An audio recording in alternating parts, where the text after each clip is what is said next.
Salut tout le monde et bienvenue à Michu Picchu 007. Il y a plus d'une semaine, je faisais l'ouverture de la boîte de mon nouveau jeu DC Deck Building Rebirth.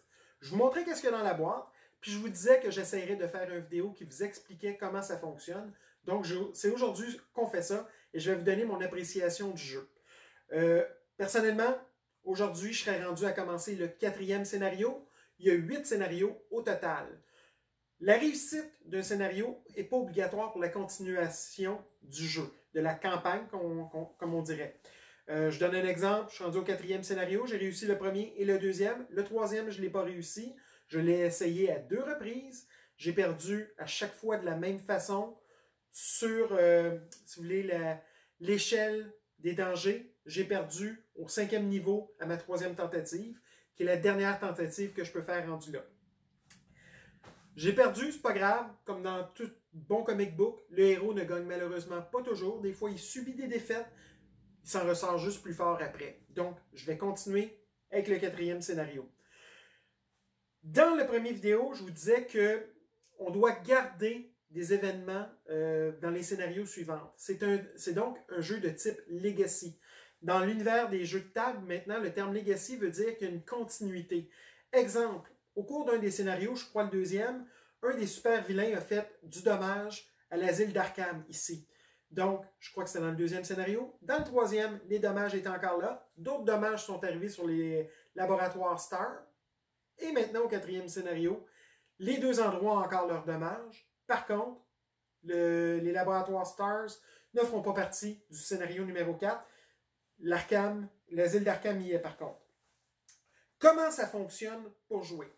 Premièrement, c'est plus complexe que le jeu DC Deck Building, où est-ce qu'on fait juste étendre nos cartes sur la table, on place nos cartes, on ouvre notre jeu, on va acheter des cartes pour battre une pile de super vilains.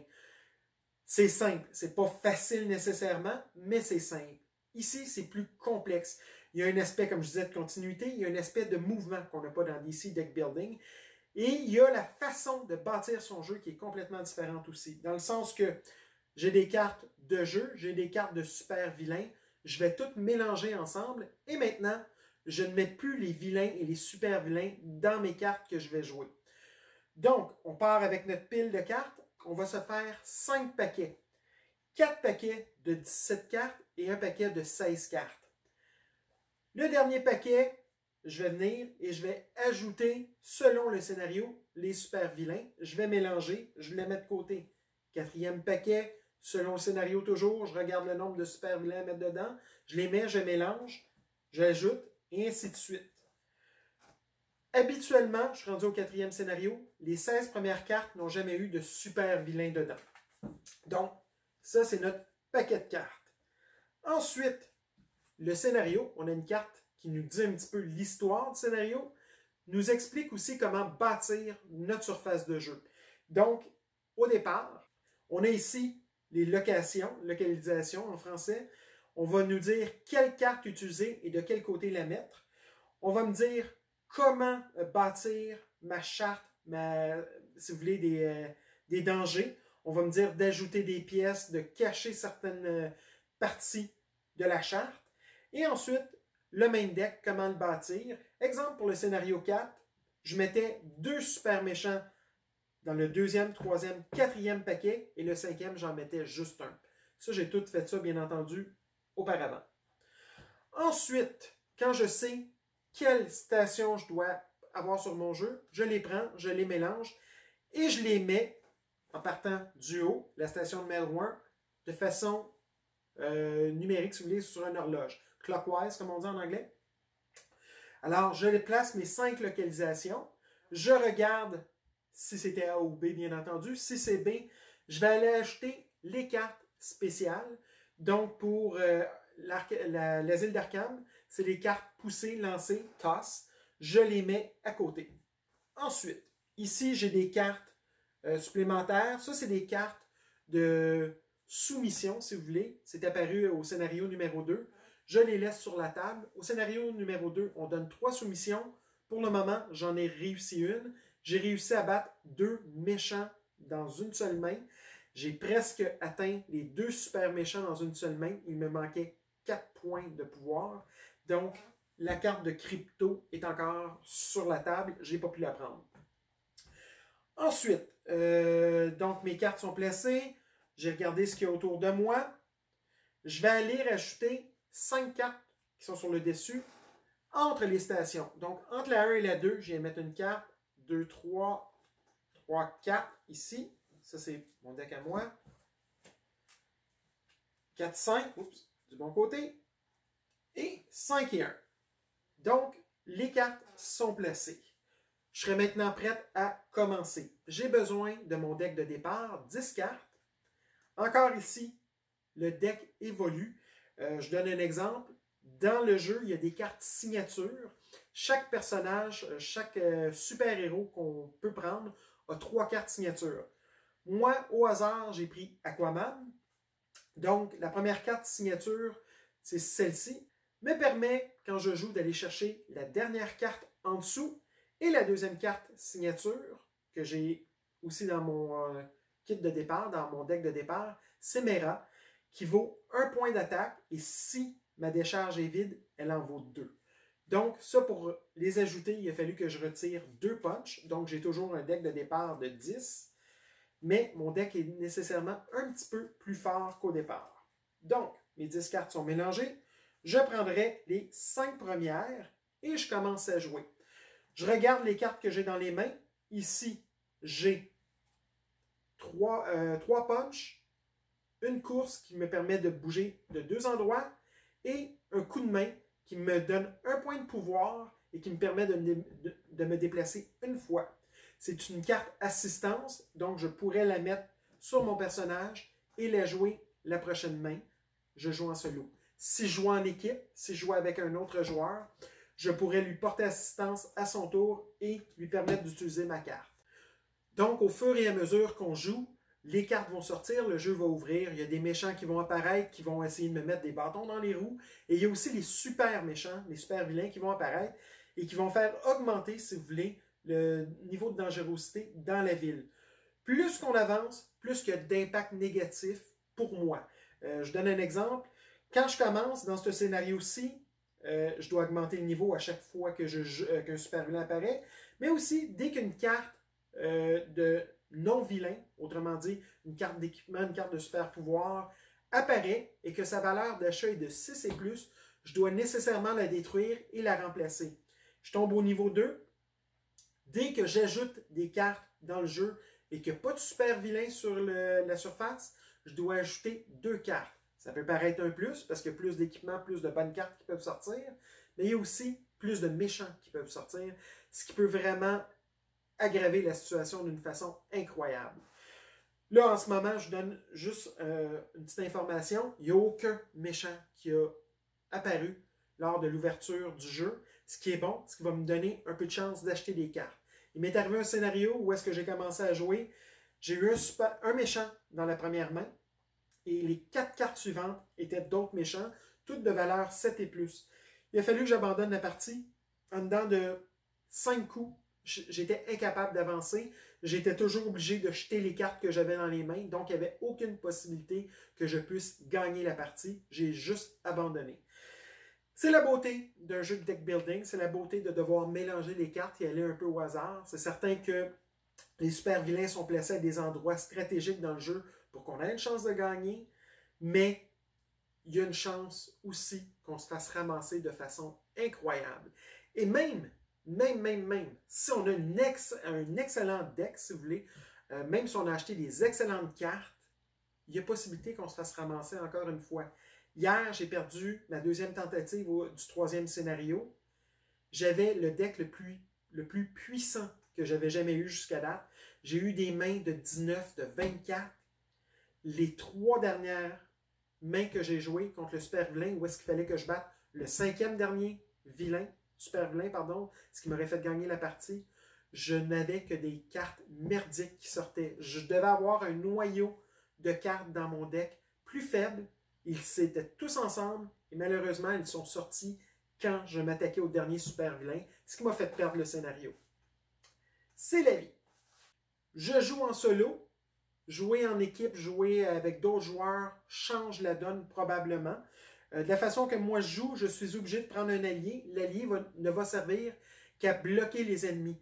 Parce que quand, exemple, si je vais juste trouver une carte d'ennemi, si j'avais ici Bane sur le line-up et je mets Flash dessus, Bane ne peut pas avancer pour atteindre sa station. Chaque méchant et super méchant doivent se rendre à une station. Une fois rendus à leur station, ils vont pouvoir attaquer.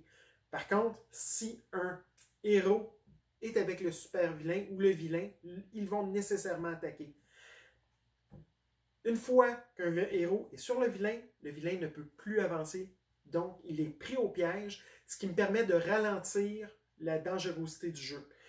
Quand on joue avec d'autres joueurs, l'autre joueur joue son personnage de la même façon que nous, on le joue. Il va acheter des cartes, il va tenter d'attaquer les choses, il va prendre des décisions de lui-même. Il faut vraiment qu'il y ait une coopération, parce que sans ça, on peut se nuire entre nous. Sur des forums de jeu, j'ai lu des commentaires où est-ce que des gens ont joué des parties à 2, 3 joueurs et n'étaient même pas capables de battre le premier super vilain parce qu'il y avait tout, si vous voulez, dilué la puissance des decks en achetant chacun des cartes de leur côté et en ne se consultant pas. Il y a des gens qui vont dire on devrait prendre, exemple, quelqu'un qui est un super-héros qui est là pour la défense et un qui est là pour l'attaque. Donc, se coordonner au niveau de la façon de jouer. On le fait comme on veut de toute façon. Des fois, c'est plus le fun de faire à sa tête, mais comme je vous dis, on peut se tirer dans le pied. On peut se couper carrément l'herbe en dessous du pied, comme on dit. Est-ce que c'est un bon jeu? Moi, jusqu'à date, j'aime bien. Je vous dirais que mon appréciation a augmenté en avançant dans les scénarios. Personnellement, je suis quelqu'un qui a un déficit d'attention. J'ai toujours fait plusieurs choses en même temps. J'étais petit, je faisais mes devoirs à la télévision ouverte et en grignotant. J'ai l'habitude de jouer mes jeux de deck building en écoutant une série télé, exemple That's a Vinci Show, que j'ai vu plusieurs fois. Je n'ai pas nécessairement à porter attention à ce qui se passe. J'entends, je suis capable de reconnaître des bribes d'émissions, j'aime ça. Avec ce jeu-là, il faut que je m'empêche de faire plusieurs choses en même temps. Sans ça, je me mélange, j'oublie de faire des choses importantes, je me tire dans le pied carrément, je perds le fil du jeu. Je dois me concentrer sur ce que je fais, sur les décisions que je prends, sur les super pouvoirs de mon super-héros. Exemple, je joue Aquaman. Aquaman, à chaque fois qu'il joue un super pouvoir dans sa main, il peut prendre une carte de 4 et moins et la mettre en dessous de ses prochaines cartes. Si je ne porte pas attention, il arrive souvent que j'oublie d'aller chercher mes cartes pour agrémenter mes cartes futures. Donc, c'est un avantage que je perds. Le truc que j'ai trouvé, je me concentre uniquement sur le jeu. À part ça, un point que j'aime moins, ça prend beaucoup d'espace, comme vous pouvez voir, et ça devient un peu mélangeant malheureusement. J'ai des cartes ici, je peux avoir des cartes sur les stations, j'ai des cartes à côté. Il faut que je porte attention partout. Il ne faut pas que je me mélange. Exemple, je joue ici, je ne veux pas être à l'autre bout de la table, donc j'ai descendu ma station de jeu. Par contre, je suis près de la station entre 3 et 4. Ce qui fait que quand je joue mes cartes, des fois, j'ai tendance à prendre la carte et je dois porter attention pour dire « Oh, il faut que je remette la bonne carte au bon endroit. » Un autre point négatif, selon moi, la durée de jeu. Et ça, c'est peut-être propre présentement au fait que je joue avec Aquaman. Sur la boîte, ils disent qu'une partie dure entre 45 et 90 minutes. Personnellement, je ne m'en suis jamais tiré en bas de 2h30. Aquaman, comme je disais, son pouvoir, c'est de prendre des cartes dans son deck et de les ajouter en dessous. Donc, à chaque fois que je joue une main, je dois regarder si j'ai joué un super pouvoir, une carte orange, et aller prendre ma décharge et l'inspecter pour décider quelle carte va m'avantager dans mes mains futures. Est-ce que je vais aller chercher un autre super pouvoir pour aller en chercher d'autres après? Est-ce que je vais aller chercher une carte de héros qui attaque, mais qui me permet d'aller chercher une carte supplémentaire? Je suis toujours en train de jouer dans mon deck de décharge pour décider ce que je vais utiliser. Donc, ça consomme beaucoup de temps de jeu. Et je vous jure, je ne m'en suis jamais sorti aucun scénario en bas de 2h30. Un autre point négatif aussi, c'est peut-être dû au fait que je suis francophone, les instructions sont en anglais, quoique je suis presque bilingue à 100%. Je trouve que les instructions sont mal expliquées. Je vous donne un exemple. J'ai ici la carte du super vilain Doomsday. Doomsday, quand il attaque, il fait un dommage à la localisation la plus près de lui, dans le sens d'une horloge. Donc, si Doomsday est entre la station 1 et 2, il arrive en jeu, ici, il fait une attaque, je n'ai pas de moyen de défense, je vais aller ajouter un point de dégâts sur la station la plus près de lui, selon les sens d'une aiguille d'une montre. Donc, ici, l'asile arcane. Par contre, si pendant le jeu, je réussis à battre Doomsday, le gain que ça me donne, c'est que ça me permet de retirer tous les dommages d'une localisation. Est-ce qu'une localisation qui a été complètement détruite est considérée avoir encore 5 points de dommage? Elle est détruite. Est-ce que je peux retirer une destruction ou je peux juste retirer, exemple, 4 points de dommage parce qu'une fois qu'on arrive à 5, c'est complètement détruit? Est-ce que c'est une localisation qui est près de lui ou c'est n'importe laquelle sur la table de jeu? Heureusement, il y a des forums de jeux. Je vous donne un exemple, Board Game Geek, qui est un site internet qui est complètement dévoué aux jeux de société, où est-ce qu'on a des forums, on peut aller poser des questions. Et, on est chanceux, le créateur du jeu, le concepteur du jeu, Matt Ira, répond énormément lui-même aux questions. Je vous jure, depuis que je joue, je dois avoir posé 7 questions sur la façon de jouer, sur des petites choses que je voulais faire sûr de faire de la bonne façon. Et 5 fois sur 7, c'est Matt Ira qui m'a répondu. Donc, c'est peut-être pas parfait. Le guide d'instruction a peut-être besoin d'un peu de retouche, mais au moins, les employés sont prêts à vous aider quand vous avez des questions. Puis ça, moi, je trouve ça génial. Donc, grosso modo, c'est ça. C'est un très bon jeu. J'ai beaucoup de plaisir. C'est certain qu'il y a des points négatifs, mais j'ai aussi beaucoup de plaisir. Il y a l'aspect deck building que j'aime. Il y a l'aspect des super-héros qui ont des super-pouvoirs qui nous avantagent. L'idée que tout est conservé au fur et à mesure qu'on avance. On doit prendre des notes quand on termine la partie de qu'est-ce qui a été détruit, qu'est-ce qui a été endommagé, quelle carte que j'ai dû retirer pour continuer à avancer dans le jeu dans les prochains scénarios. Et ça, c'est le fun. Il y a aussi l'aspect qu'il y a une petite histoire à chaque scénario. Bon, ça peut paraître futile, mais ils ont quand même été capables, entre autres pour le moment avec le scénario 3, à vraiment allier l'histoire avec qu'est-ce qui se passait. L'histoire n'a pas toujours un impact quand on joue, mais au niveau du scénario 3, tu commences la partie, tu n'as pas tes super pouvoirs. Pourquoi? Il y a un twist, il y a quelque chose qui se passe, puis tu comprends pourquoi tu n'as pas tes super pouvoirs, et c'est tellement typique de l'univers de DC.